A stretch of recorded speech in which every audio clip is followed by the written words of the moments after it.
Untuk kalian bisa dapat sesuatu, harus ada orang lain yang rugi. Nah, ini yang banyak orang nggak paham tentang dunia ini. Nggak bisa semuanya untung. Kalau gue untung di sini, pasti ada yang rugi di sana. Gue buka restorannya di sebelah. Restoran gue laku. Restoran yang di sebelahnya udah buka 5 tahun lalu, ya pastinya dia nggak laku lagi. Pasti keambil 50% dari marketnya. Hidup itu zero sum. Ada yang dapat pekerjaan hari ini, ya. Ada yang syutingin video itu di belakang sana. Ada videografer lain gitu. Ada 100 videografer lain yang nggak sejago mereka, yang nggak ada di sini, yang nggak bisa kerja. Memang nggak adil. Antara lu mau upgrade skill lu mau upgrade terus level lu, atau lu nggak akan pernah nyampe.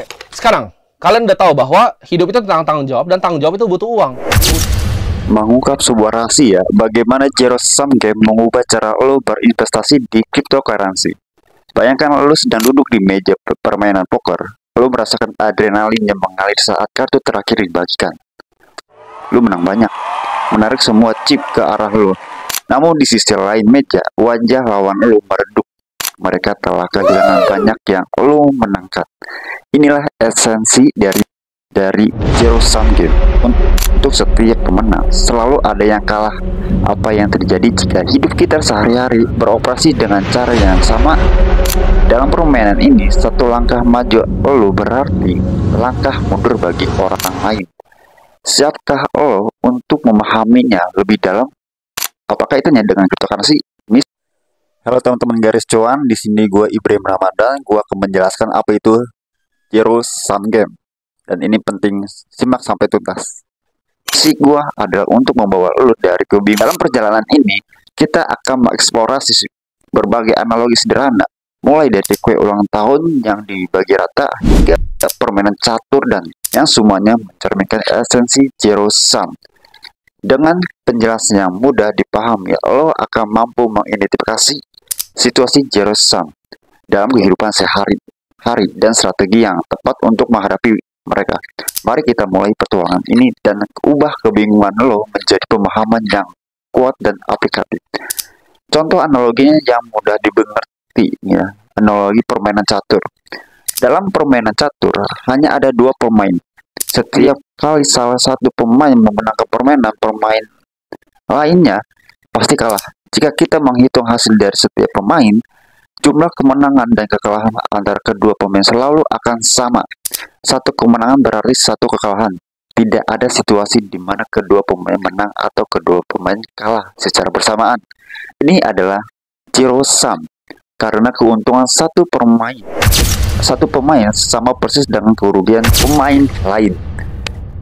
Yang kedua, analogi kue ulang tahun. Bayangkan ada sebuah kue ulang tahun yang sangat besar dan ada 10 anak yang ingin memakan kue tersebut. Jika kue ini dipotong-potong menjadi 10 bagian yang sama besar, setiap anak akan mendapatkan 1 potong. Jika satu anak mendapatkan 2 potong kue, maka pasti ada anak lain yang tidak mendapat potong kue. Jumlah total kue tidak berubah, hanya cara membaginya yang berbeda. Ini adalah contoh Zero Sum karena jumlah total kue tetap. Dan jika satu anak mendapatkan lebih banyak, maka anak lain harus mendapatkan lebih sedikit. Ya, seperti agak nggak adil. Kesimpulannya dari analogi bahwa dalam situasi Zero Sum, total ini atau keuntungan tetap sama dan keuntungan satu pihak selalu diimbangi oleh kerugian pihak lain. Tidak ada penciptaan atau penghapusan nilai, hanya ada redistribusi. Jadi satu pihak mendapatkan lebih banyak, pihak lain pasti mendapatkan lebih sedikit. Lalu apa kaitannya dengan cryptocurrency? Kaitannya dengan trading dan investasi di cryptocurrency. Prinsip Zero Sum Game, trading cryptocurrency dan Zero Sum Game. Yang pertama adalah pasar yang berfluktuasi. Penurunan harga. Ketika harga satu cryptocurrency turun, trader yang telah membeli pada harga lebih tinggi mengalami kerugian. Sebaliknya, trader yang short selling atau bertaruh pada harga yang akan turun akan mendapatkan keuntungan dari penurunan tersebut. Peningkatan harga. Jika harga suatu cryptocurrency naik, harga trader yang telah membeli pada harga yang rendah akan mendapatkan keuntungan saat mereka menjual pada harga yang lebih tinggi. Ya.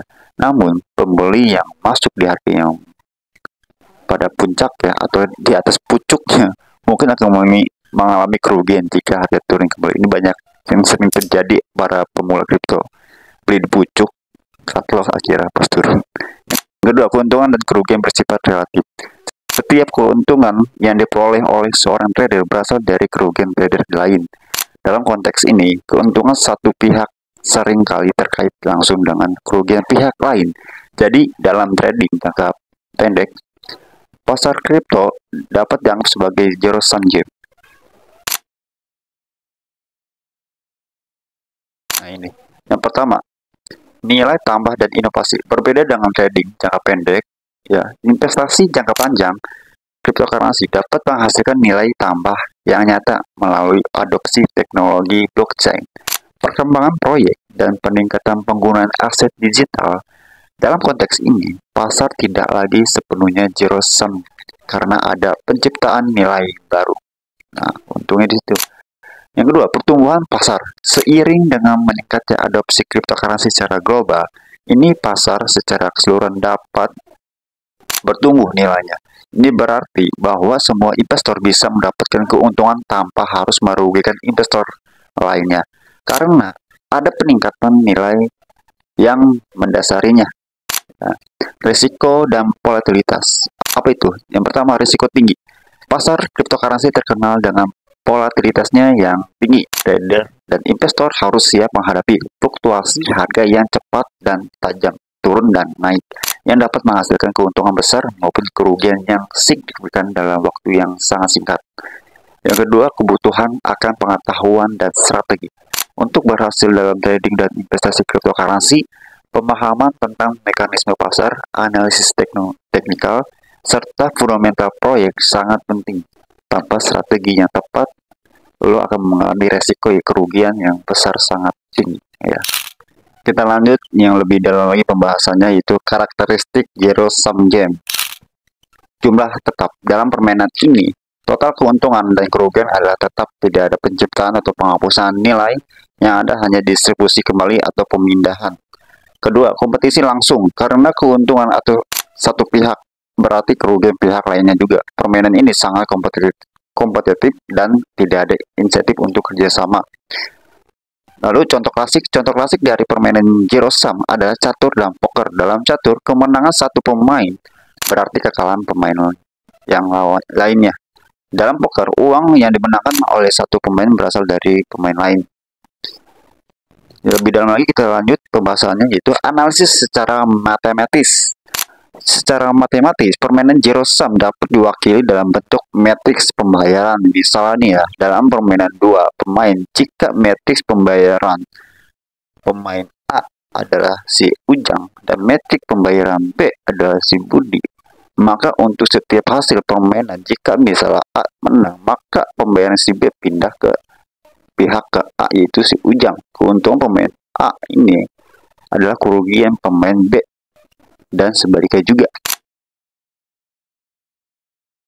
Untuk contoh lainnya, ekonomi dan keuangan. Pasar kripto. Dalam jangka pendek, perdagangan kripto bisa dianggap sebagai pemain zero sum. Jika seorang trader mendapatkan keuntungan dari transaksi dari trader lain, mungkin mengalami kerugian juga. Kedua, opsi dan futures.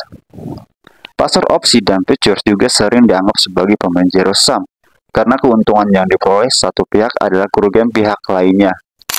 Kritik dan keterbatasan dari zero sum ini. Pertama, realitas kompleks. Tidak semua situasi kompetitif dapat dianggap sebagai zero sum. Banyak situasi di dunia nyata seperti bisnis dan diplomasi, di mana kerjasama dan keuntungan bersama adalah kemungkinan yang pasti terjadi. Kedua, perubahan nilai. Permainan zero sum mengasumsikan nilai tetap, tetapi dalam banyak konteks ekonomi, nilai dapat diciptakan atau dimusnahkan. Aplikasi dalam strategi dan negosiasi, yaitu negosiasi, memahami apakah suatu situasi adalah zero sum atau tidak, dapat mempengaruhi strategi negosiasi. Dalam negosiasi zero sum, fokus adalah pada bagaimana mendapatkan bagian yang lebih besar dari kue yang ada.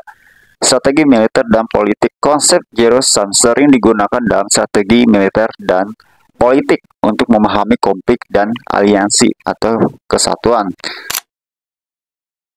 Jadi kesimpulan dari permainan zero sum adalah konsep penting dalam teori permainan yang menggambarkan situasi kompetitif di mana keuntungan satu pihak adalah kerugian pihak lain. Meskipun relevan dalam banyak konteks, penting juga untuk memahami keterbatasan dari zero sum ini. Dan konteksnya di mana nilai dapat diciptakan atau dihilangkan sehingga kemungkinan keuntungan bersama di antara para pemain. Ya, jadi tergantung konteks. Kalau misalnya konteksnya intinya gini, secara gampangnya. Kalau misalnya nilainya bisa dipindahkan ya atau distribusi, itu namanya zero sum. Tapi jika nilainya bisa dimusnahkan atau bisa dihilangkan atau bisa diciptakan, nilainya itu di luar zero sum ya. Video ini hanya sampai di sini, mungkin bisa memahami bahwa di dunia cryptocurrency itu ada dua konteks atau dua konsep, zero sum game atau dan tidak zero sum game ya. Misal kayak Bitcoin itu non zero sum game karena dia nilainya akan menambah seiring waktu berjalan atau bisa diciptakan dengan waktu yang berjalan. Oke, gua Iping Rampan dari Garis Cuan, semoga bermanfaat. Salam Garis Cuan.